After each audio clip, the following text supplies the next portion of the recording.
Welcome back to another Sports Next Door podcast. My name is Owen, and I'm joined, as I always am, by my virtual neighbor Max on this fine, frosty Monday morning. How's it going, my friend? I would describe it as a cloudy Friday morning myself, but I don't know how it is back in London.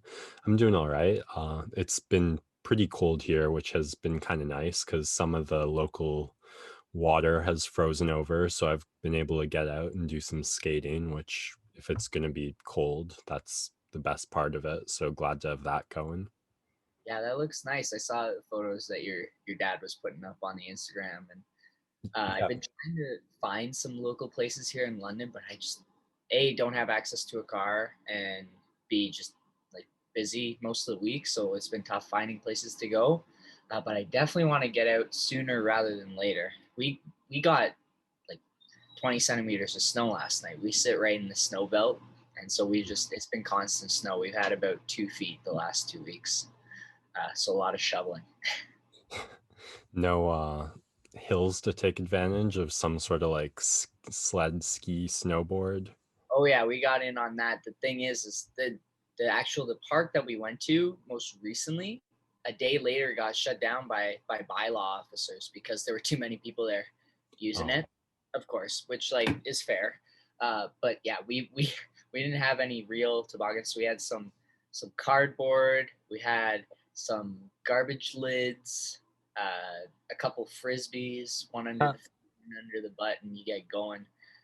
Yeah, so we made something out of nothing, and that was a fun night to do some tobogganing. But Yeah. Do you remember that thing back in middle school we bought? Like it was a skateboard with a ski attached to the bottom of it. that was highly dangerous.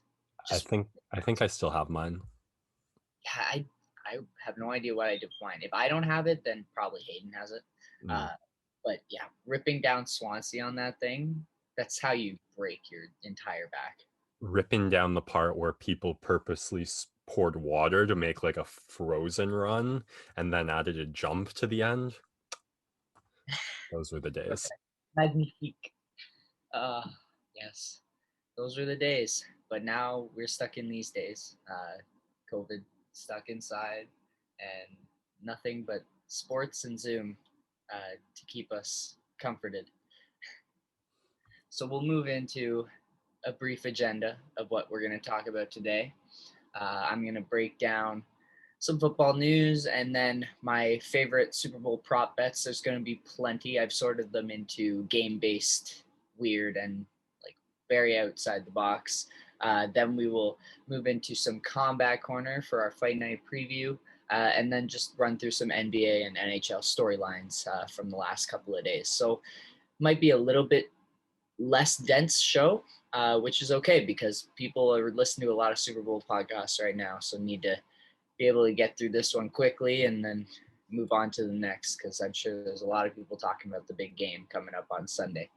So without further ado, and speaking of such football, the sport, I'm going to jump into my first biggest piece of news, which in my opinion rivals that of the Super Bowl on Sunday, and that is the return of EA Sports college football to the next generation consoles. It'll probably take 2 or 3 more years to come out, but college football fans, video game fans, sports game fans have been waiting for this elite video game for 7 years now. 2 more years won't hurt. The excitement is palpable. This is the best sports game that I've ever played, and just so happy that it's finally coming back. They're getting the player likeness issues sorted out, and we're able to have this game because the modes and even the physics engines and the team colors and the stadium and all the effort that went in this game has always been superior to Madden. And so I'm hoping that they can bring that same special qualities that NCAA football has always had, because this game we've been waiting for it for years, and we're finally getting it back, and it is going to be insanely popular to play, and it's hopefully like you take the game that everyone's loved back in 2014 and you modernize it so that the graphics are just extremely well put together, and then you've still got that awesome game that everyone has enjoyed previously. My hopes are a little bit tainted by the fact that it's EA Sports and by the fact that Madden has seemed to progressively get worse in recent years. Um, so hopefully it won't be affected by that. But I'm just happy to have all of the college teams back because that game is so much fun. Yeah, I mean, typically the trend with sports games is whatever EA Sports or whether it's 2K, they have a monopoly on it. So they invent their product, they're pretty happy with it, and then everyone goes out, buys it, plays it, and then they just get to redevelop the product again and again and sell it back to you with a few minor tweaks. So maybe that first one will be nice and there'll be such a thrill and rush of college sports, but I'd imagine they'll use all the same engines they do for Madden. And I don't know. I've been like hate playing 2K a bit these days, so I'm pretty disillusioned and dispassionate about sports games at the moment. Just sitting here still waiting for a PS5. Yeah, just refreshing that Best Buy Twitter feed nonstop on the Xbox. I've seen a couple more Xboxes. You're probably going for the Series X, right? Yeah, Because the S has been in stock now for like 15 days straight. I've seen it's the space. I mean, the way game development goes is they're like, okay, well, we'll just make games that take up like 100 gigabytes of space. So I want that full terabyte. And also I've put so much time over the years collecting discs. And one of the best parts about Xbox is the backwards compatibility. I can play almost all of my 360 games on the Xbox One right now, and I'll be able to play all those 360 games like Saints Row and Modern Warfare 2, um, you name it, pretty much like the Arkham series on the Xbox Series X. So it's it's worth the wait, even though it's frustrating. Sure. All right. I will move on to my Super Bowl props. This is the first time I've ever done a show like this. So hopefully it's interesting. I thought it was interesting when I was doing my research. Um, so I'm going to jump right into it. And I'm going to start with kind of the in game prop bets that I'm looking at. And a lot of them aren't too crazy. There's not a lot of crazy odds on them, but um, I found a couple that were good value in my opinion, and I think they would be good to take a stab at. So the very first prop bet I have is that the last play of the game is going to be a quarterback kneel. And I think that one's easy. It's happened so often every game, even if a team is going for four. Games usually never end on a Hail Mary. It's usually the most boring way possible, and that's with a quarterback kneel. So that's minus 180. It's not great odds, but if you can parlay that with a successful fourth down conversion in a team's own territory, then you could probably get plus odds. I think that's a great one to combine because both of these teams are super aggressive, and at one point or another, they will go for it on fourth down inside of their own 50. So I think those two together are basically easy money. You put in $100, you get back 120. It's light work. Um, Moving on, player props. I looked at so many of these, and they're so hard to put together. You really have to create a storyline of what you think is going to happen in the game. So I thought my best bet, like 100% sure thing, is you got to go Travis Kelsey over receptions, basically no matter what it's set at, because he's always set around 7, 8, 9 in these games, and he'll have 10 in the first half and then three more for the rest of the game. He always ends up around 10 to 13 in these big games because he's Mahomes' favorite target. He's super reliable. He can get open on almost anyone. He's so good at sitting in soft spots in the zone. So I just think over Kelsey receptions. I don't know about yardage, but definitely over for receptions is definitely a lock. Another one that I liked when I was looking through was total yardage on touchdown passes. I'm going over 121 and a half because I think there's going to be probably 6 touchdowns scored in this game. Uh, that averages out to about 20 yards per touchdown if there's only 6. But I think there's going to be at one point, there's going to be a 50-yard bomb either to Scotty Miller, Antonio Brown, Demarcus Robinson, Tyreek Hill, of course. So I just think that is a fun one to do because you know there's going to be a couple bombs in this game. And if you had 250 yarders, that racks up yards very quickly. The next one I'm looking at is the position of the first touchdown scorer of the game, and quarterback is at plus 900. I could see the Chiefs having Mahomes roll out and run into the end zone, or just a Tom Brady quarterback sneak for the very first touchdown of the game. And I like the value at plus 900. So that one's good to just sprinkle a little bit of money on. I'd also sprinkle a little bit of money on there's going to be a safety at some point in the game, just because it's happened actually quite a few times in recent Super Bowls. Most notably for me, happened against my Denver Broncos on the first play of the game when they snapped the ball over Peyton Manning's head. That was painful, but yeah, if you bet it on this, then you get a little bit of money for the craziness that will happen in a football game. So why not sprinkle a little bit there? Plus 900, it's great odds. The last in-game bet that could happen. I'm going both teams to have the lead in the first half at plus 115. I think Tampa Bay scores first, and then Kansas City does what Kansas City does, where they're down 10 in the first half, and everyone's going, "Where are the Chiefs? When are they going to show up?" And they come out and score 21 points straight in like 5 minutes, and everyone's wondering what just happened. So I think there's a really good chance that both these teams have the lead in the first half. That could even just be a first drive field goal and then a next drive touchdown. It's just as easy as that. And at plus with 115 at plus odds, why not? Right? It's just easy money for a game like this. All right, that wraps up the in-game prop bets. I'm now moving on to the weirdish prop bets. The first one is an in-game prop. It is that an extra point attempt will hit an upright. So after a touchdown scored, Butker, suck up, get out there. Really big pressure in all these moments for kickers, and one of them's just gonna doink it off one side or the other. It can doink and go in, it can doink and go out. All it's gotta do is doink it. That's plus 450. I like the odds on that. I think it's a funny one too, where you're watching the game with your friends, or I guess not this year, but in my case, watching with my housemates, and it doinks and you start cheering and they're just wondering what is going on because you just made some money, my friend. Uh, Coin toss. I have Kansas City to win the coin toss and the game, parlayed with the coin toss winner wins game. And I'm not sure what the odds come out to on that, but it's probably somewhere around plus 400, which is pretty good because you're basically just betting the same bet twice, but you can put them together.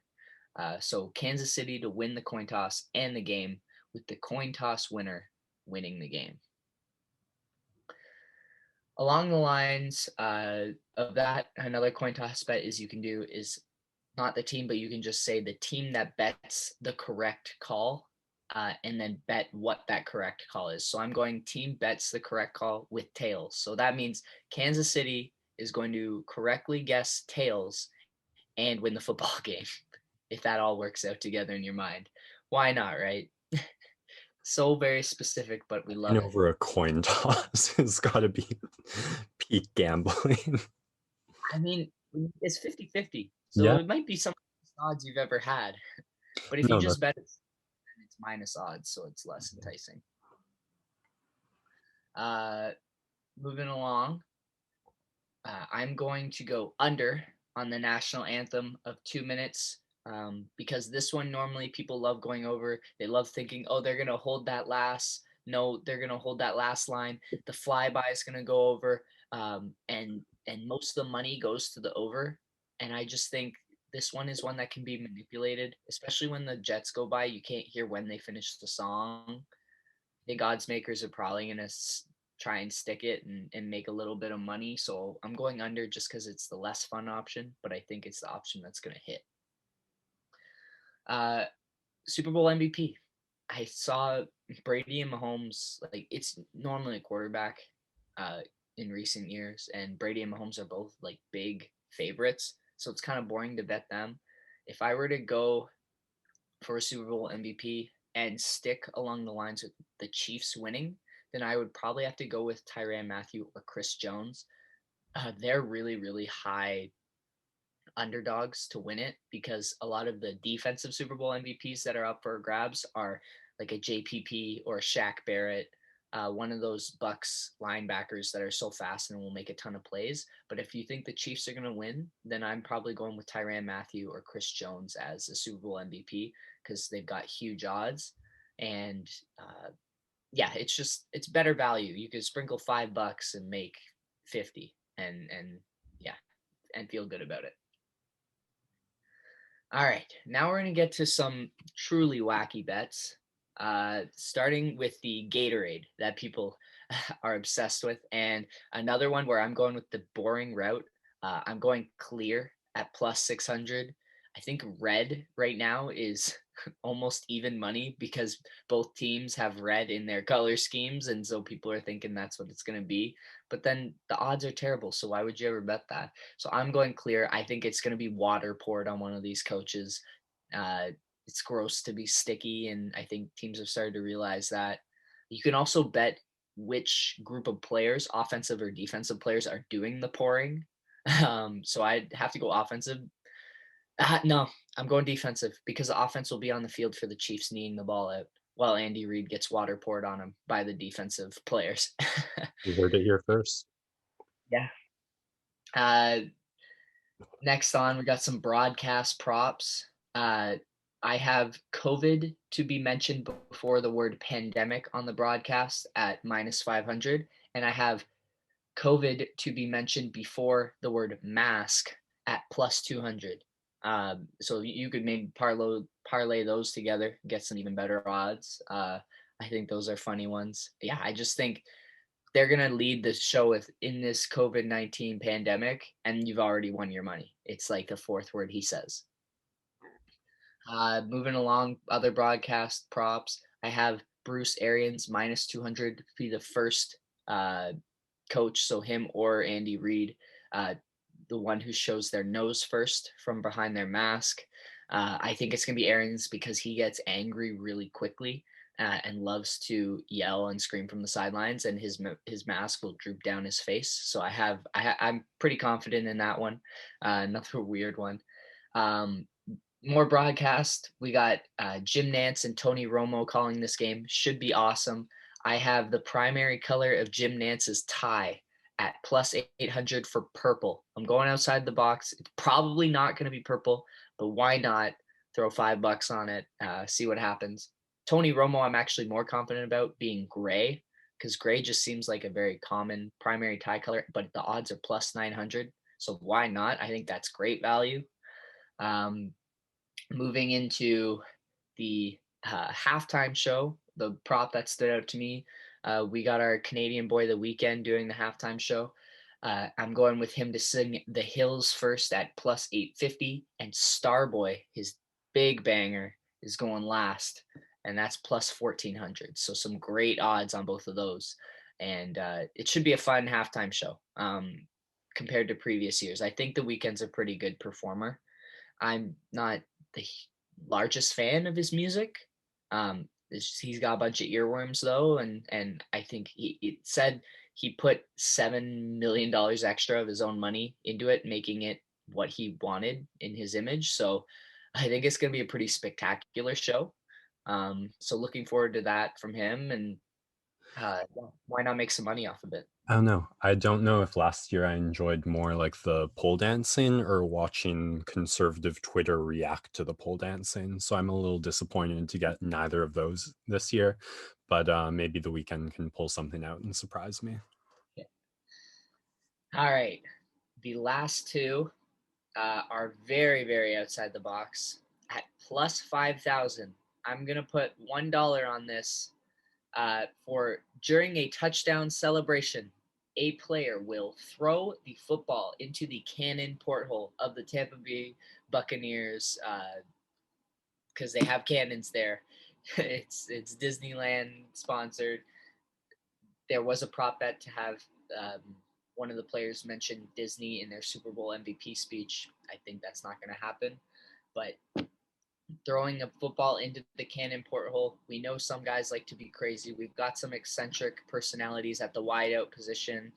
And so why not? Plus 5,000. $1, make some money if it happens. It would just be an epic moment in your life if you're watching on TV. You got just a little bit of money on it, and they do that. You feel like a genius. You'll be levitating. The last one, a Super Bowl commercial prop, because it's another huge aspect of the big game that people tune in for. I am going to bet on a Star Wars commercial of any kind at only plus 150. I think that's a lock. They've always promoted their new movies or even like launched new shows. I think The Mandalorian had its premiere trailer 2 years ago at the Super Bowl. I think they're going to launch another one because they've got so many new series in production. And so I feel like this is a lock to have a Star Wars commercial at the Super Bowl. So there you have it.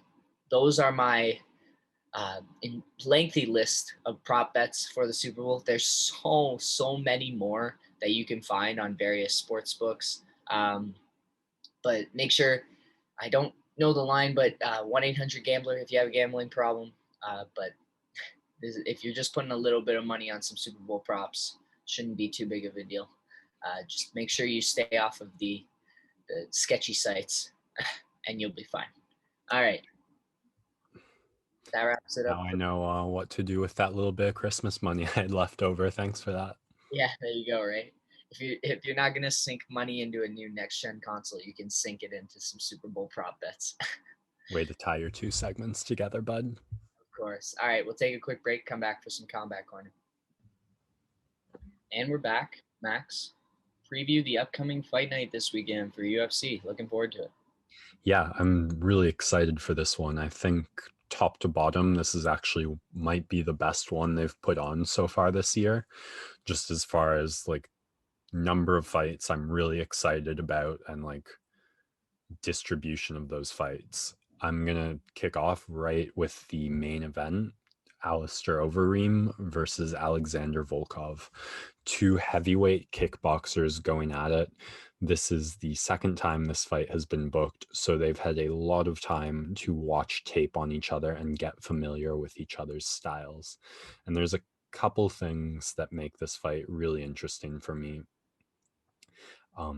Mainly their shared experience with opponents. So let's start with Curtis Blades, who they've both fought and lost to. Several years ago, Alistair Overeem fought Curtis Blades in Chicago and was on the receiving end of some absolutely devastating ground and pound elbows that just put him out, despite him landing like several flush shots. The guy's just got a chin and is absolutely terrifying. So Alistair Overeem goes and he says, wow, like that, to be able to, this is a guy who was like a kickboxer his whole career, says, I'm going to go join your camp and learn to do what you do. I want to do that to guys. And that's what he does. He moves to Team Elevation in Denver and starts training with Blades and working on his grappling. More on that in a second. Alexander Volkov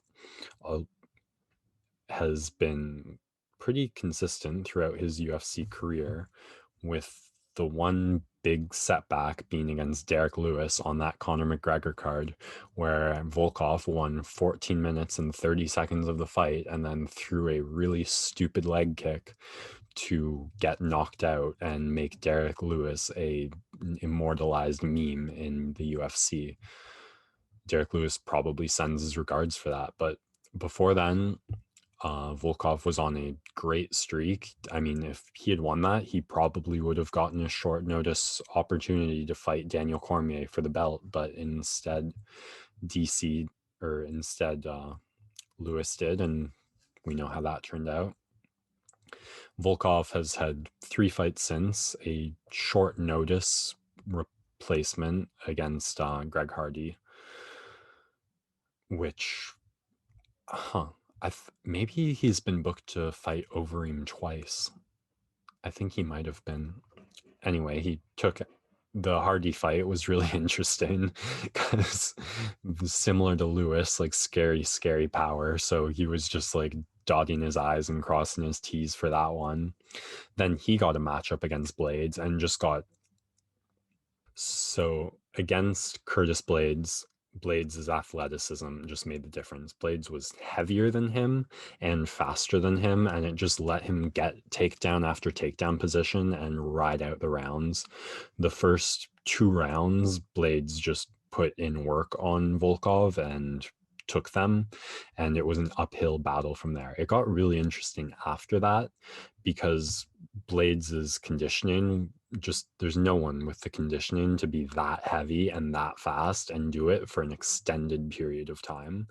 And when you saw the explosiveness of Blades get taken away, you saw a lot more 50-50 positions. And then you're kind of able to see, okay, Volkov has been working on his grappling defense. And when like Blades is stepping in as a human speed, like more close to Volkov's reaction time, Volkov can actually do the right technical things and like the positions get contested back and forth. And Volkov had his own a little. He threw a really frustrating front kick, I think, right at the start of the 3rd round that Blades was just able to catch in time for a takedown. But anyway, the point I'm trying to make here is that Alistair Overeem is training at a camp with a guy who just had a very successful 5-round fight against Volkov. Now, if you look at Overeem's past 3 fights, they've been very similar in that they've been against strikers in Jairzinho Rosenstrike. I'm blanking on the other 2 names at the moment. Jairzinho Rosenstrike, who he lost in the last 10 seconds against, but implemented a successful grappling game. Walt Harris, who he was in serious trouble against, and then he managed to bring some grappling into it to survive and maybe even win the round, and then take a lot out of Harris's gas tank, and he then finished the fight on the feet. And Augusto Sakai, who he had 2 very close rounds of kickboxing against. I really have trouble scoring those first 2 rounds, but they were very close. And then Overeem started grappling, and that totally turned the fight in his favor. I mean, he did it just at the end of the 3rd round, and it was kind of just enough to win the round. Then he did it again in the 4th round, and he started to land some serious damage. I think he landed enough damage in the 4th round that when he went right back to the grappling, right back to the ground and pound in the 5th round, Herb Dean was just like, yeah, I'm stopping this. I thought it was a bit early. Sakai thought it was a bit early, but I mean, if you look at how the fight was being scored and how it had progressed, it didn't rob Sakai of a victory, just like a chance for an underdog comeback. The thing about the Sakai fight, though, was the takedown form was very poor. He kind of just dove, grabbed a leg, and rolled onto his back, pulling Sakai with him, and then scrambled on top. I think Volkov actually has underrated takedown defense after that Blades fight. Like I said, it wasn't his form that was the problem. It was that he was lighter and slower than Blades. So to fix this, Volkov has put on a fair amount of weight. He came in much heavier for his next fight after the Curtis Blades loss against the aforementioned Walt Harris. And looking at his Instagram now, he's still a thick boy. So the Walt Harris performance from Volkov was phenomenal. I mean, I can't really compare it to how I think this fight is going to go, because no disrespect to Walt Harris, but he's a very one-dimensional threat in that he has serious explosive knockout power with his fists, but not a lot else to his game. And Volkov just was so in the zone for that fight. He established his range, he figured out the danger zone, and he just used his jab to keep Harris out of it, kept inching him forward towards the cage. I mean, 2 minutes into that fight, I think it went maybe 7 minutes total, and it looked like Volkov had already won. He just constantly had Harris backing up, testing him with the jab, always like in timing to stay out of Harris's danger shots, just slowly putting in the body work, mixing up his kicks really well. And he finished it with that beautiful deep front kick to the liver that just shut Harris down. But it was just one of those in the zone performances. And that brings me to this fight. So we saw from Volkov, when you let him get comfortable at his kickboxing range, he is very, very dangerous. Overeem is going to have a lot of different tools to try and not let that happen. But if you watch the Sakai fight, he does kind of tend to back up a little and get his back against the cage uncomfortably. And he had a frame and reach advantage against Sakai, where he was able to frame up and not let a lot of hooks get to him. But I think Volkov is a lot more dangerous with straights to hurt Overeem if he gets careless in the defense. I mean, but Overeem's going to have knees in the clinch. He's going to have more kicks. I mean, the head kick he hit Harris with was devastating. So a lot more for Volkov to worry about. I'm really curious how much Overeem is going to pursue the grappling. I had to rewatch his fights. I kind of thought he almost had a grapple first mentality. It's not so much that, it's just another weapon in his toolbox. And I'm curious how he uses that weapon with a camp in his corner who know exactly or have implemented a successful wrestling game plan against Volkov. I think if he leans on it too much or tries to go to it too often, too early, Volkov is going to have no problems shutting it down. But if he continues what he did against Sakai and against Harris of just leaning on it in the opportune moments, that could be a path to victory for him. I mean, in the UFC heavyweight division, you've got Ngannou finally booked to fight Stipe, which is a long time coming, and I'm so excited for. And then you've got Curtis Blades as that number 2 contender after Ngannou. He's going to be fighting Derek Lewis, so Lewis has an opportunity to steal. And then it gets a little less clear after that.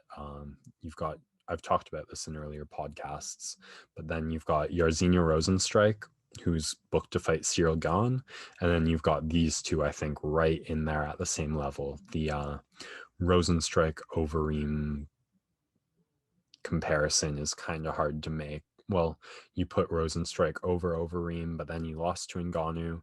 Whoever wins this one is going to be on a similarly nice winning streak, so you want to match them up with the Gane Rosenstrike, the Lewis Blades winner, and then have one contender emerge from that to challenge the winner of Stipe Ngannou. And there's a lot of people who are really hoping for Overeem to pull this out. I mean, the man's done everything except UFC gold. The Strikeforce Grand Prix, kickboxing KS1, I think he's been a Pride champion.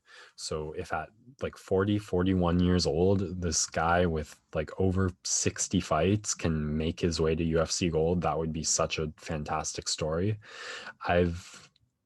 Despite saying that, my head says Volkov. I think two technical kickboxers who both kind of start out slow and then feel their way into the fight. It's gonna favor Volkov. Just he's a little younger, a little faster. He's added weight, so he's going to be carrying more power, I think. And I think the drawbacks of added weight aren't gonna really hurt him too much because he doesn't throw high enough volume to get too tired, and I don't think Overeem is going to have the speed advantage to make him pay for being a bit slower with that extra weight. All right, so that's the main event, which is great, but there's two other really fantastic fights on this card, starting with the co-main event, Corey Sandhagen versus Frankie Edgar. Like the main event, this is a fight that's already been booked once, so you've got to think these guys have had a lot of time to prepare for each other. And this is a really interesting one. I mean, Frankie Edgar, former UFC lightweight champion, basically cut zero weight for that. Eventually moves down to featherweight, but he's still taking it pretty easy. I mean, I remember seeing in the behind the scenes fight week videos the UFC posts in the Max Holloway lead up. He has to cut weight on the day of, but like he doesn't have to strictly diet for weeks and weeks. So he was still a pretty small featherweight, and you've got to feel bantamweight is like finally the division where he's not at a frame disadvantage against all his competitors. And the Pedro Munoz fight was all you could ask for what questions do you have for the answer, and he answered them all. He looked so explosive and had such fast, crazy footwork. It was a 5-round firefight in a sense, like heavy throwing, non-stop pace the whole time. So there's no cardio questions for him. And just being against smaller guys, I think, really benefits him in just having less of a reach disadvantage to contend with. I mean, the game of Frankie Edgar is fairly simple and straightforward. Really fast, explosive, excellent footwork mixed with sharp timing, quick hand boxing, and cemented by a phenomenal wrestling game that he can, I'm not going to say take you down at will, but that threat is always in his back pocket. And if you're not worrying about it and you focus too much on the first two things I mentioned, you're going to pay, a la Yair Rodriguez. Now, against Munoz, that worked out fairly well for him because the wrestling threat was there to make Munoz double think a little about everything. But Munoz is, again, kind of like I said with Walt Harris, a fairly one-dimensional threat. He has that big overhand right, that power you have to watch out for, and not a ton else. He did get off some nice leg kicks against Edgar, though, which I'll get back to in a second. But so against a guy like Munoz, just that footwork style, explosive movement, always circling, worked really well for Edgar. I mean, he could have his back 2 feet from the cage and still not really be in harm's way, just able to circle out in an instant and always create the openings for him to do so.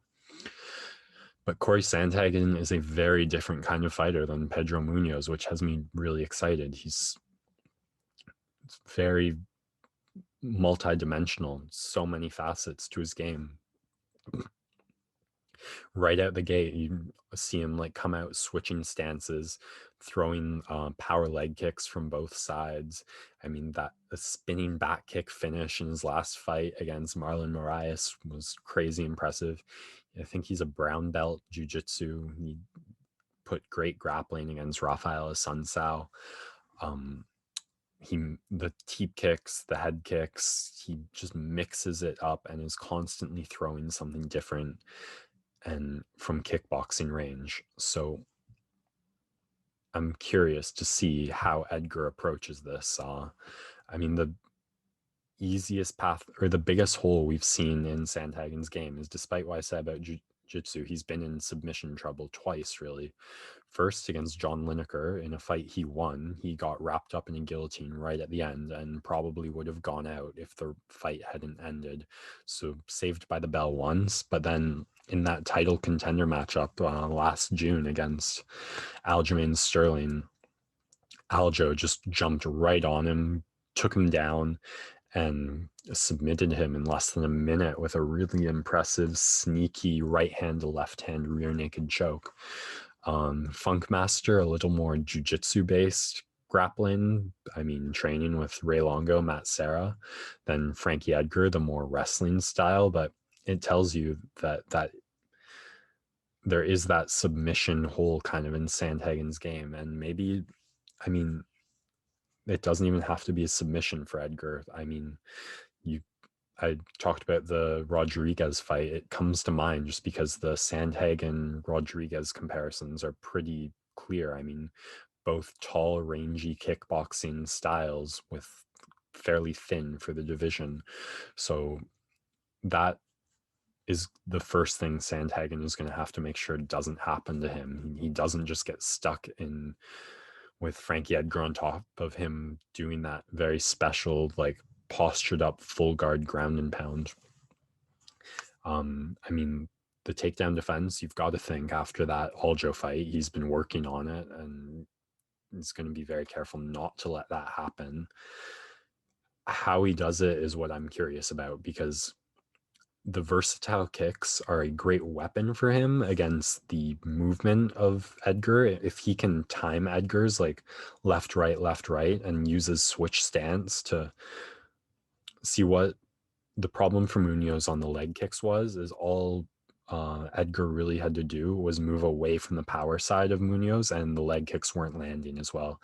They only really landed nicely when Edgar was moving into the power.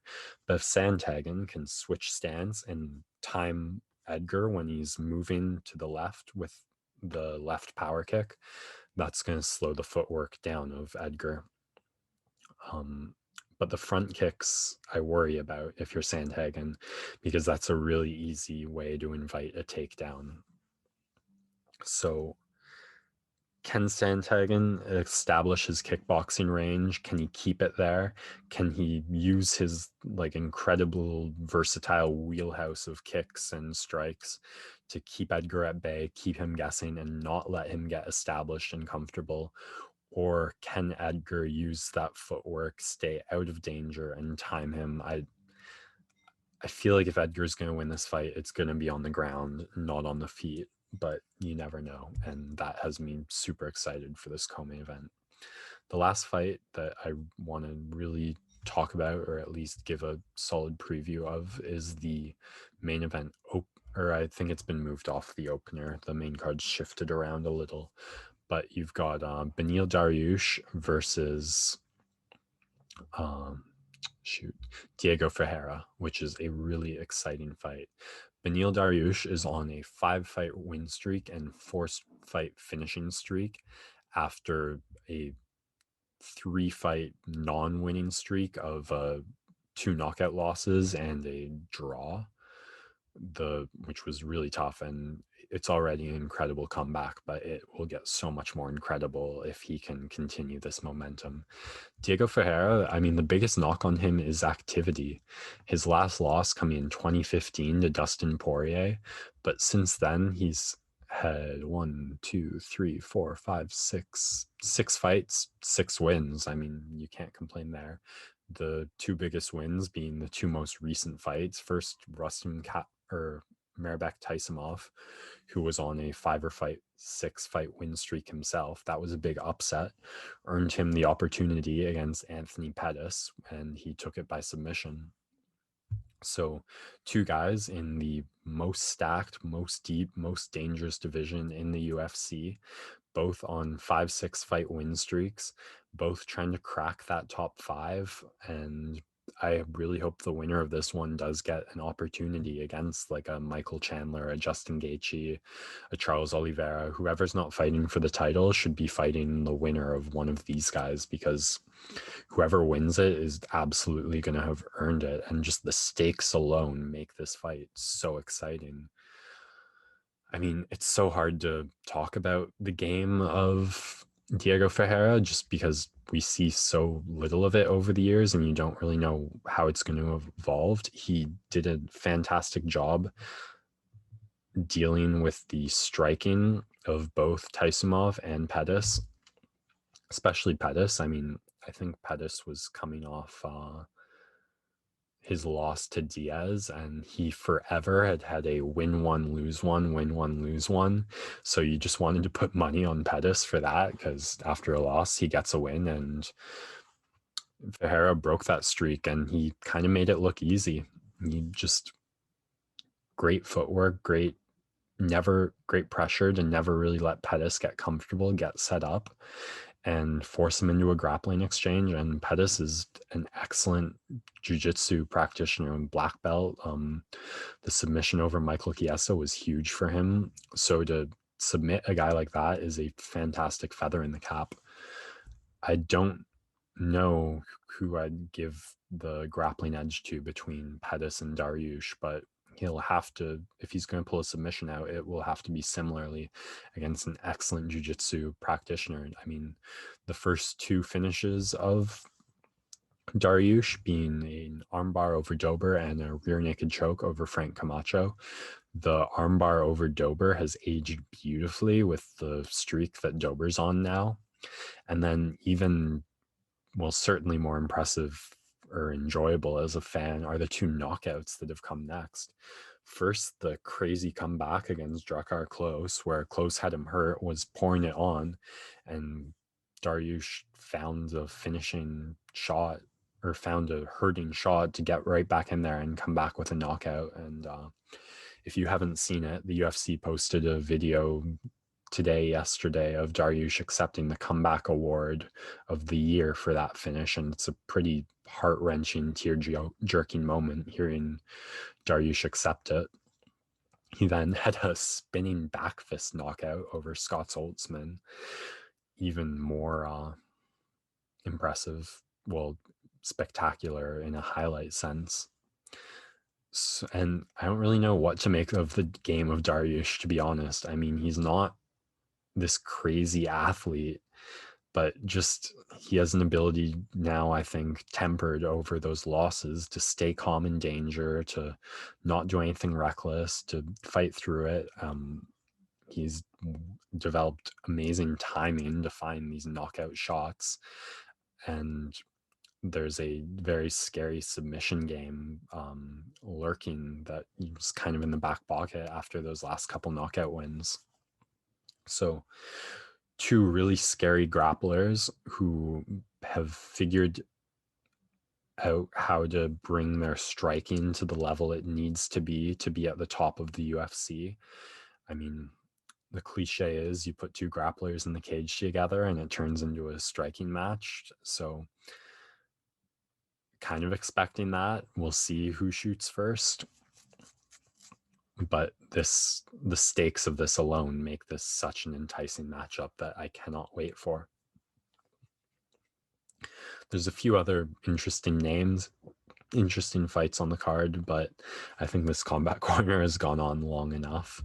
So we'll wrap it up there. Like I said, three really exciting, enticing matchups, and I can't wait for it. So we'll be right back to talk some basketball.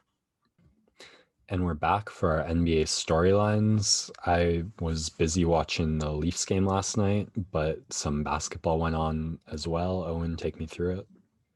Yeah, so I was staying up a little bit later than normal because there was an NBA Top Shot pack drop last night that I was unsuccessful in getting, but I stayed up quite a while into the night watching the Denver Nuggets and the Los Angeles Lakers. And once again, two of the top three MVP candidates, and Nikola Jokic and LeBron James.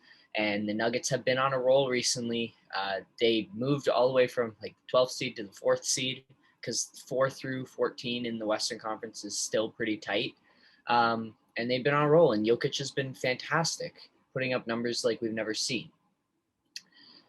But you can still see in this game the level of class difference between these two teams. The Lakers beat them 4-1 in the bubble last year in the playoffs, despite Jamal Murray being an absolute supernova.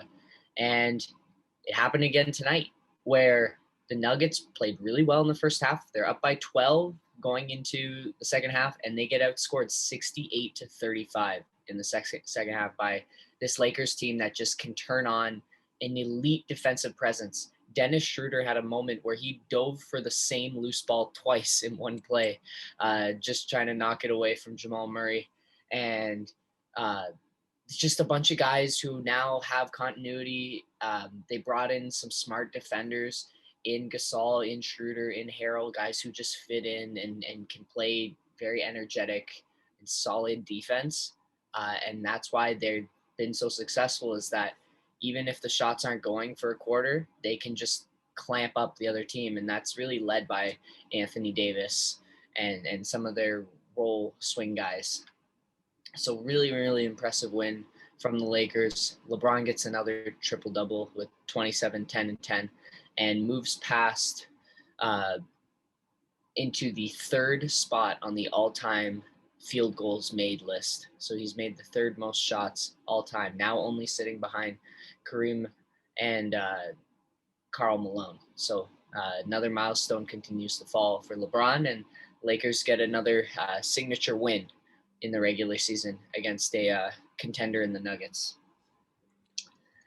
Moving on to another game that happened last night, the Golden State Warriors blow out the Dallas Mavericks. Kelly Oubre with 40 points finally has his breakout moment this season. You knew he was going to get a lot of opportunities with the gravity that Steph provides, and he had just been shooting terribly for the first couple weeks of the season. He finally gets a big night tonight, so happy for him that he's finally settling into his role, being a little bit more comfortable, and the shots are starting to go. And for the Dallas Mavericks, I mentioned them a little bit before, but they gotta have to turn it on sooner rather than later. Them and Miami are kind of two teams that everyone expected to really be in that playoff mix, who have pretty poor records to start the season, and you know they have another level in them that they might have to get to sooner rather than later. I imagine they are trying to conserve a little bit for the playoffs, but you got to make the playoffs first. And so in Dallas's perspective, you've got Luka, and Kristaps has been either injured or all right, but he hasn't been that number 2 that they've expected. They traded for Josh Richardson, who gives you a little bit more defensive energy, but the shooting numbers across the board, 3-point shooting for the Mavericks, have all gone down compared to last season. A big part of that was losing Seth Curry. And so you just see Luka looks a little bit frustrated when he's creating these wide open shots for guys and they just start falling like they did last year. And when you're not the number 1 offense like they were last year and your defense is middling, then you are going to struggle. And that's what's happening in this deep Western Conference. Yeah, I mean, this is going to be, we're going to learn a lot about Luka's character over these next few months and maybe even years, but it's all well and good when you're like the number, or there's all this potential around you, but you're not being taken seriously yet, and all you have to do is I guess like outperform mediocre expectations. But then once you set the bar that high and people are saying like, oh, is he going to be the next Kobe? Is he going to be the league MVP like after LeBron's time? Is he going to be the best player in the world? I mean, it's not just the fan expectations, but the teams start taking you seriously to a whole nother level. I don't know if you, and well, there's the frustration you're talking about. I don't know if you remember that time in the Raptors game where he just elbowed Stanley Johnson. Yeah, he's been getting frustrated by teams, and the Raptors are a little bit different because what they do on most nights is they have a game plan designed specifically for the best player on opposing teams, and they look to just shut that player down. So it is a little bit different in that regard. But yeah, he has been frustrated this season. Yeah, and then the big question is then what, I mean, it's like an 8-game slide or something. It's too early to really be saying this, but just like what, when it doesn't work for you, what do you do? Do you stick with it? Do you ask for new teammates, or do you ask out? And I don't know when that question starts getting thrown around seriously, but do you think if you're the Mavs, you start looking like, okay, who can hit these open shots because we need more of that? Oh, definitely. You're definitely looking for more support for Luka. The problem is they were so great offensively that they needed to give up some of that firepower for some defense, and that's what they tried doing, but then it really affected the way that this team can score. I still have 100% faith in Luka because he's just so special, and he's 21, and he moves at his own pace, and he still puts up triple-doubles every night. He's super special. They have had some COVID and some injury issues, so I'm sure they're not at 100% like peak performance as a team, and everyone still hasn't fully settled into their role as we see Oubre is now with Golden State. So I think they're still looking for that because I think once they get more comfortable, the shots will start going down at a higher clip because there's only so many open shots you can miss in the NBA. What I would say is you have to be absolutely certain that Porzingis is your number 2 because if he's not, he's got to move. You got to find a reliable 3 and D center to replace him, or you're looking for another big star. And obviously Giannis was the perfect match that we wanted to see, but Giannis is loyal and we appreciate that. So then it's looking for that next star that maybe you can lure or trade for to get to Dallas, because if Luka has a running mate who's a good defender, I think that's really important. They have to play decent defense. Then like his potential and what they can do elevates immensely, because Luka just needs like one other special outlet, and Shaq to his Kobe. exactly he'll be unstoppable. So if I'm Dallas, I'm not freaking out yet. Obviously, you're performing below expectations, but when you've got this one of a kind talent and just the shots aren't going, you can live with that, because eventually it's going to come around. It's just going to be if it's too late in this Western Conference. That is how I felt about the Raptors in the early season. Like I liked a lot of the 3-point shots they were taking. They weren't going in, and you've seen that improve plenty. Yeah, but the Raptors especially, like, you've got guys now settling into roles. There were a lot of new players, new faces, and guys getting more minutes. So there was an adjustment period, right? You've got Yuta Watanabe coming in, Chris Boucher, Stanley Johnson getting new minutes, Aaron Baines, new player coming in, just guys in new roles that they haven't had to fill before. And so it has been an adjustment period, but you've seen them starting to take a leap, which segues me perfectly into the story that I've been waiting to talk about on this podcast. Speaking of leaps, Mr. Steady Freddy, the boy, bet on yourself. Fred VanVleet drops a career high, a Raptors franchise high, and the highest number of points scored by an undrafted player in NBA history. 54, beating Karl Malone's 50 or Moses Malone's 52, and DeMar DeRozan's 52. Wow. Congratulations, Fred. What a performance. He was like bone-chillingly efficient, shooting 11 of 14 from three. Just and like hitting all sorts. It was almost a Curry-esque performance, coming around screens, some deep threes, then attacking and using contact to his advantage, bouncing off guys and finishing layups in traffic. Just an unbelievable performance that the Raptors truly needed. He was the spark. Orlando jumped out to an 11-0 lead to start the game, and Fred hit a pretty big three-pointer to kick the Raptors off scoring-wise. And just super, super special. He's one of only 13 players in the league averaging 20 points, 6 assists, and 4 rebounds.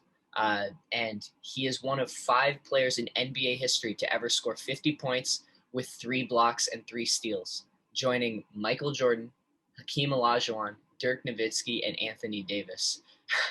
Because he had a couple kind of half steal blocks that they counted as blocks. I think he stripped Terrence Ross going up for a shot on a fast break. But hey, like, it just shows how great his hands are too, that he's able to get 3 blocks and 3 steals in a game where he's gassing himself on the offensive end. At the end of the third quarter, when he stripped Ross down the quarter, he's just sitting there, hands on his knees.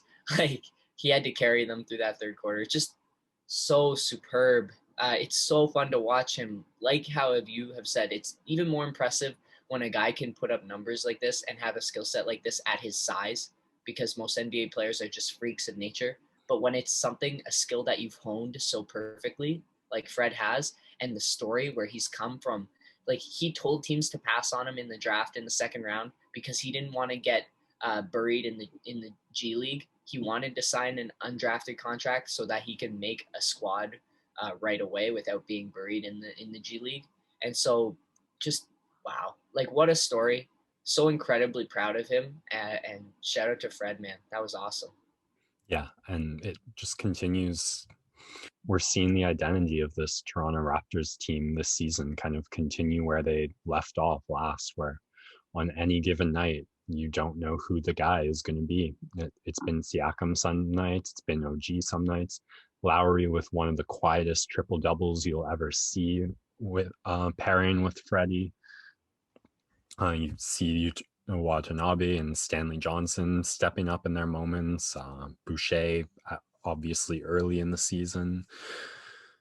And that's, I mean, I don't know what my expectations of Van Fleet or for Van Fleet are moving forward from this. He's been, I mean, I guess that is a pretty impressive average you listed, but he's been quiet on a lot of nights, not like a consistent 25-point scorer, but maybe this will be the spark where he does continue to step up. I mean, he certainly the type of performance that more than justifies the contract he had already earned for himself.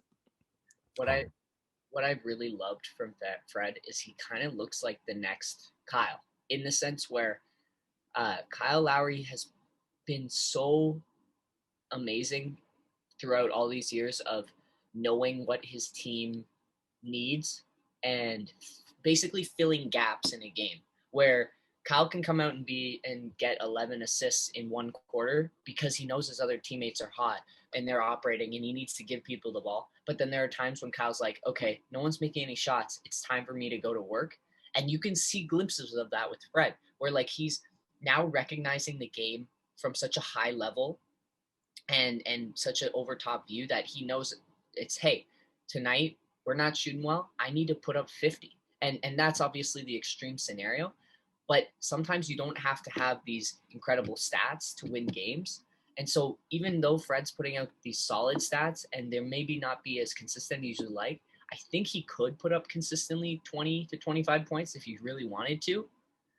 Like, I don't know, like a Bradley Beal who wants to put up 35 but is on a terrible team, or a Trey Young who puts up these incredible numbers but plays no defense. Whereas Fred sacrifices some of those numbers to get the 3 blocks and the 3 steals and move the ball around and get secondary assists to corner threes. He just plays within the game and picks his spots to really take over. And that's why the Raptors have been so successful, is because they have got these 2 point guards who are just incredible at managing the game. yeah. I mean, I love we've talked about this before, but the reason, I mean, you kind of hinted at it when you were talking about Van Fleet, but the reason like Steph Curry is probably still my favorite player in the league is just what the threat he brings at range just opens up the whole game. And it's so fantastic for me to see like a 6'1", 6'2" player um control the entire floor like that. And that, I guess you can kind of say, is, well, Van Fleet has that range, which is so exciting. And stepping into those more and more into that role Lowry fills is what I love to see, but with a little more of his own signature touch. Because when you're a threat from that deep, just the way the team has to guard you and play you is going to open up the court. And Lowry, one of the highest IQ basketball players in the league, even if some of the choices he makes with that IQ are frustrating at times.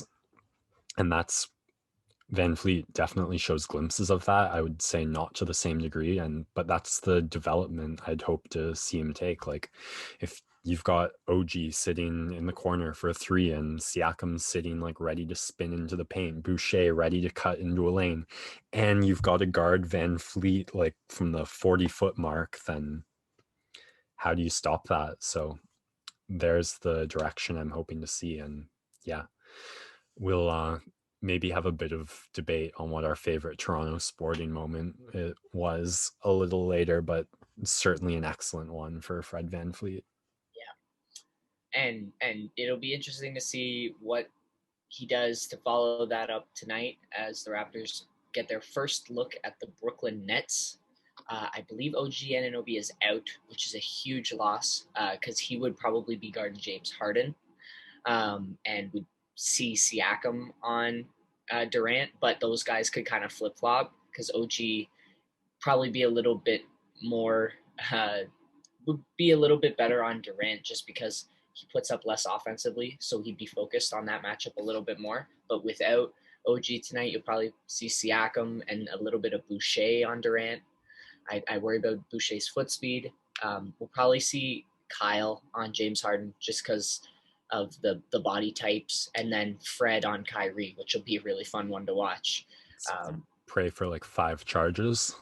yeah, I think the Raptors are going to have to be able to shoot the ball well tonight because it's going to be a lot of points back and forth. There's only so much that Raptors defense can do against 3 generational offensive talents. So it should be a fun one to see how Nick Nurse draws up the game plan.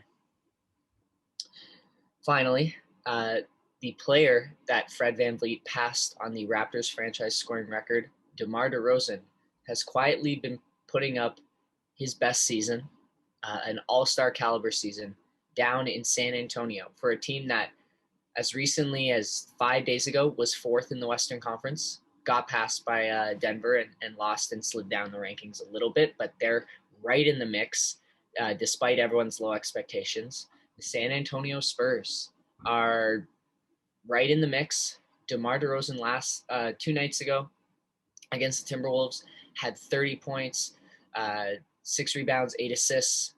He's putting up like 25, 5 and 6 on the season. His shooting numbers and efficiency are up across the board. He's been truly, truly excellent on a developing team that needs his leadership presence. And I wonder if he gets moved before the trade deadline because of how well he's playing. A contender could pick him up, but like love to see the true maturity and development of DeMar's game. He's not forcing 3-pointers like teams have asked him to do. He's taking them within the flow of the game. He's moving the ball better than he ever has before. And he's been everything this San Antonio Spurs team has needed because they have seen the growth of DeJounte Murray. They've seen the growth of this new kid, Keldon Johnson, who seems to not be afraid of anyone and will just attack any defender. I remember they were playing the Lakers and Keldon Johnson was just, okay, I'm going to go lay out, like attack LeBron. I'm going to go attack AD. He has no fear, and it's really cool to see him develop. And they've had contributions from Rudy Gay and LaMarcus Aldridge, 2 of the older guys on the team who aren't necessarily the most statistically special, but they've been around for the league a long time and are teaching these younger players how to grow and play the game the right way.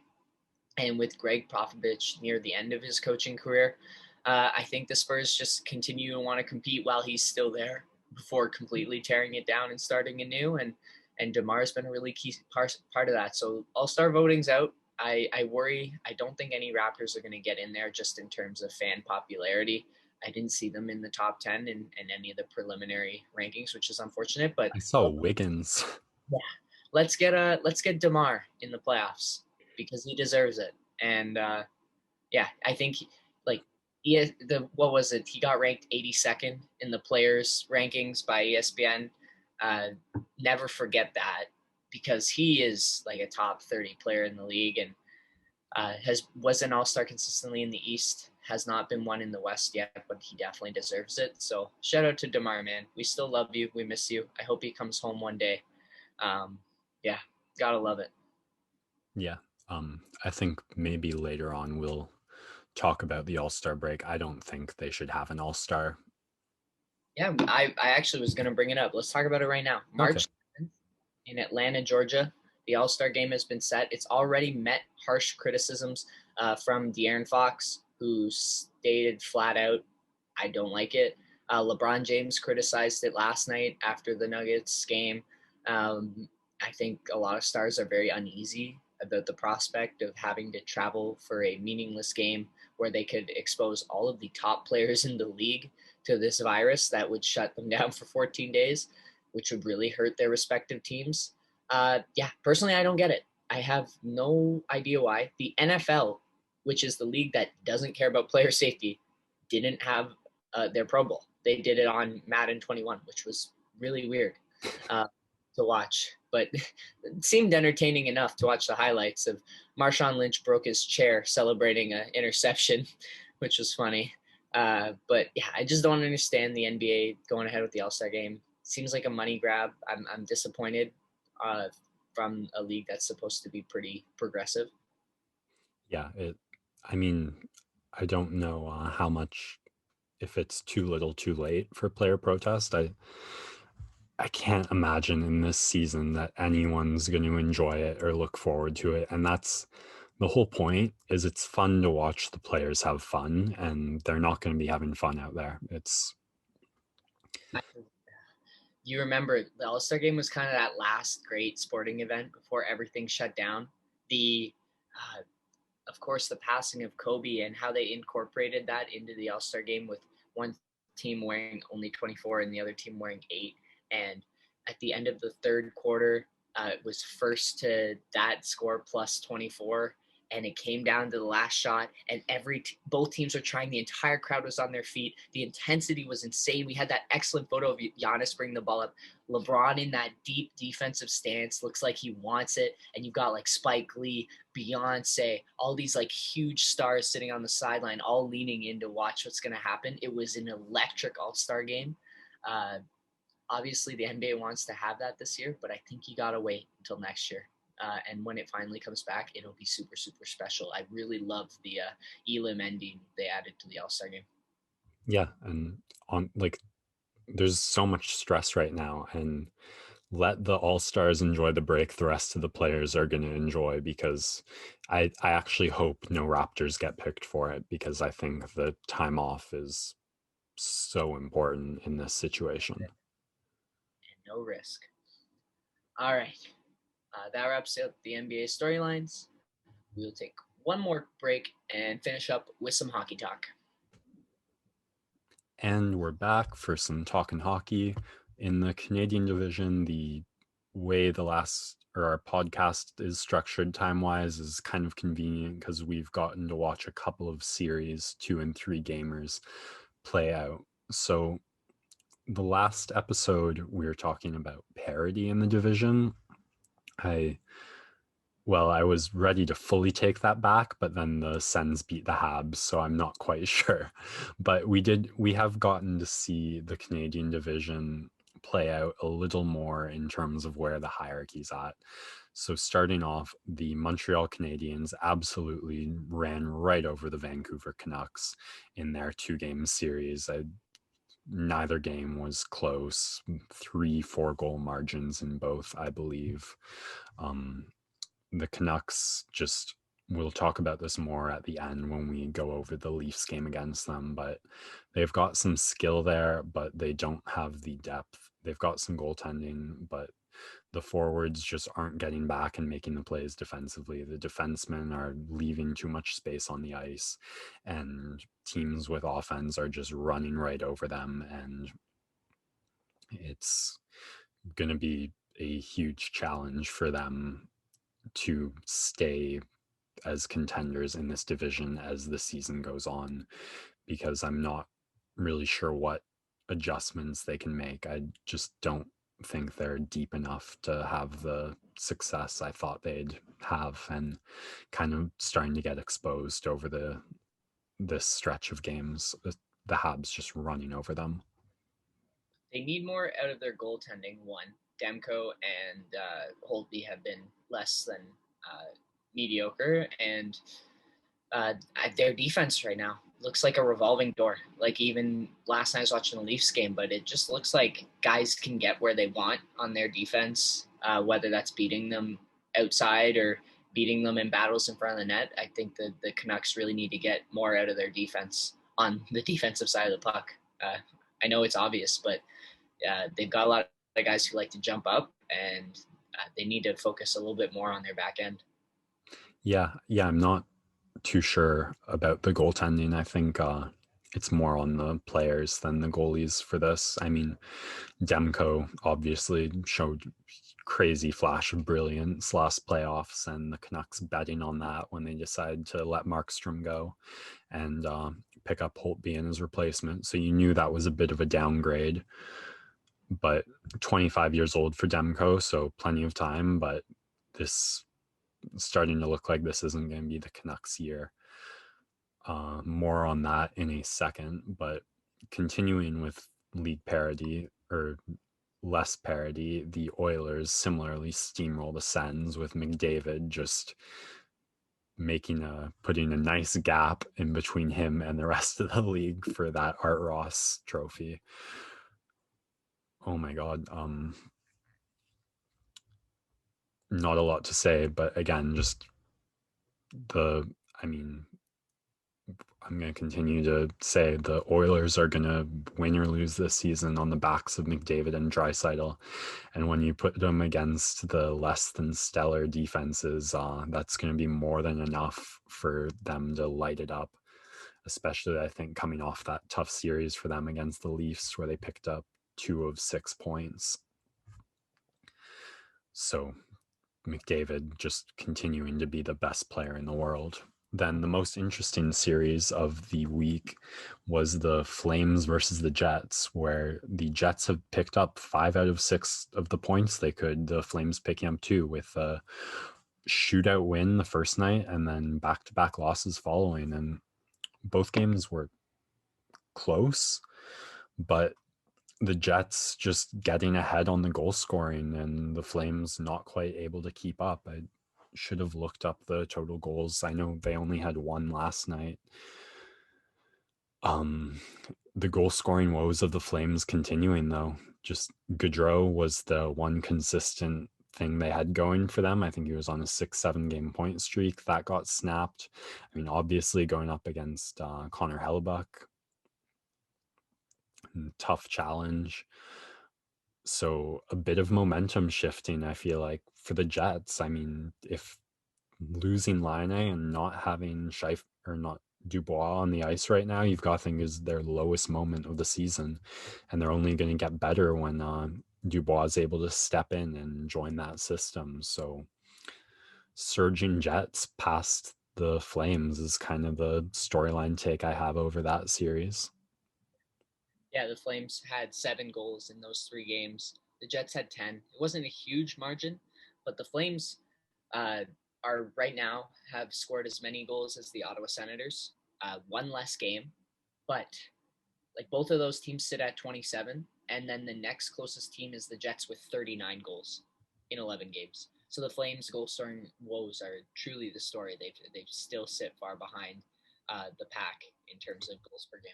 And while we're talking about the Flames, Sam Bennett, former 4th overall pick back in 2014, asking out, which may or may not have contributed to him being a healthy scratch for this one. I mean, I don't know what you do if you're the Flames with that, because trades are tough right now. I'm sure you don't really want to give anyone to anyone in your division. And I mean, you look at the Canucks and Toffoli, and I mean, that wasn't a trade, it was a free agency move, but you're really scared of a situation like that coming back to bite you, even though I think Bennett would fit in great on the Canucks or the Sens right now. But then if you want to trade to an American team, you've got to wait 14 days for whatever you're going to get back in return. Unless you're getting picks. Sorry? Unless you're getting picks. Yeah, but I think if you're the Flames, you're a win now team. I don't know if picks are really the way you want to go. And even though I feel like they have a fairly, I'm happy to bank on that top 6 if I'm the Flames. You've got plenty of talent there, and Gaudreau, Monahan, Cook, great back deep core led by Giordano and Hannafin, great goaltending. So I think the Flames GM have to sit long and hard and figure out like what do we need to make this team click. Maybe it's another like in their prime veteran, like 28 30-year-old type player who's maybe best days are over but can still bring a lot, the way the Stars brought Pavelski onto their team, like a second line center who can anchor it. I can't, no one really comes to mind, but I mean, Bennett didn't quite meet expectations. Having a pretty cold season with 1 assist so far, so I don't know how much value you can even get for him. But tough position for the Flames. I think this is a really great team, and I think, like I said, all the pieces are there, but it's certainly not clicking for them yet. All right, now we can talk about the Leafs Canucks. Before we get there quickly, I just want to touch on a team outside of the North Division, and that is the Boston Bruins. I'm sorry, hate saying even their name, but they get David Pastrnak back, who arrives with a hat trick against the Philadelphia Flyers a couple nights ago. That line is finally back together. The line of death that just continues to just kill other teams somehow with Bergeron, Marchand, and Pastrnak, and that's a scary sight for the East Division as they will start to make their way and mow down teams there. They even these Bruins team, man, just continues to win. That's why I couldn't pick against them. They've played one less game than the Flyers and Capitals, but sit atop the East Division. And they only just got their leading goal scorer back. Yeah, it's pretty unbelievable. A goal differential of plus 11, which is far and away the best in the division. Just really impressive stuff from them as they continue to just wade their way through the wreckage of the regular season relatively unscathed. So yeah, reserved congratulations, I guess, to the Boston Bruins. The most comfortable we'll ever be giving the Bruins congratulations this season. Yeah, but no in our division. Speaking of hat tricks, my number one Toronto sporting moment of the week, of the month, Jason Spezza at 38 years old, putting up a hat trick against the Canucks. Man, does that feel good to say. My girlfriend is an Ottawa Senators fan. Her parents are both Ottawa Senators fans. In the group chat, Jason Spezza got a hat trick. They're both there thinking, what the heck is going on? They're so rattled because they were not a fan of Spezza when he left the Sens. They hate the drop passes, which I can vibe with. But just so fun to rub that in their face because he's sitting there on the fourth line. Only one of the goals was a power play goal. One of them came from one of the sauciest passes I've ever seen from Nick Patan. Like that, it was like 2 feet off the ice and landed right on his stick for a tap in. Yeah, great game from Spezza. And that's what I was saying. We need a third or fourth line guy to really step up. The third line has given energy, but really not much from Kerfoot, Mikheyev, and I don't know, VC. But yeah, it's fantastic to get contribution from the fourth line, specifically from Spezza. Yeah, and that power play goal was so beautiful too. Just the way he sat at the top of the blue line, made himself space, stepped in, fantastic screen by Hyman, and then just so great to see, like 38 years old, you still got it. I mean, what a story, going from being scratched in the home opener with his family in the stands by Babcock to being a key part of what might, or soon to be, hopefully, the number one team in the division. I mean, from the face-off success, the power play contributions, heading a fourth line that is bringing much needed energy. And yeah, I mean, I love the speed of Mikheyev when he gets the puck, but I feel like it's just a matter of time before he starts popping in some shorties. Similarly with Kerfoot, he had one play in that game where I loved it. He took the puck, he skated it in, he wound his way through, but then he ended up kind of in top middle of the offensive zone and he didn't know what to do with it. And he ended up like dropping it, turning it over. So I think Mikheyev and Kerfoot have some real potential with speed. Obviously, with the Thornton injury right now, Hyman not on that line. I mean, VC, another speedy type player. So there's a lot of offensive potential there, but maybe you want Hyman back on there for grit. It'll be interesting to see what Sheldon Keefe does when Thornton returns. Obviously, he's still tweaking the lines. I'm pretty happy to see Wayne Simmons on that second line. That's kind of where I thought he'd be when the Leafs picked him up. But yeah, it's Tavares finally getting his first 5-on-5 goal of the season. Nylander with a game high 3 points. Matthews continuing the goal scoring streak with 2. Marner, I think, is on a nice point streak. Freddie finally looking mostly steady. I don't know, that it was a bit tough when they kept scoring, getting ahead, and then the Canucks going right back. I think they had 2 goals each within like a minute or less. So that was a little like, but they pulled it out. And I mean, when you're the number 2 team and your rivals, the Habs, are the number 1 team and they just steamroll the Canucks, that's exactly what you want to see. And in the end, that's what the Leafs did. So it's nice to see them do what they're supposed to do for a change. It was a great night last night to be a Leafs fans Yes. as the Sens get the win over the Habs, which was lovely.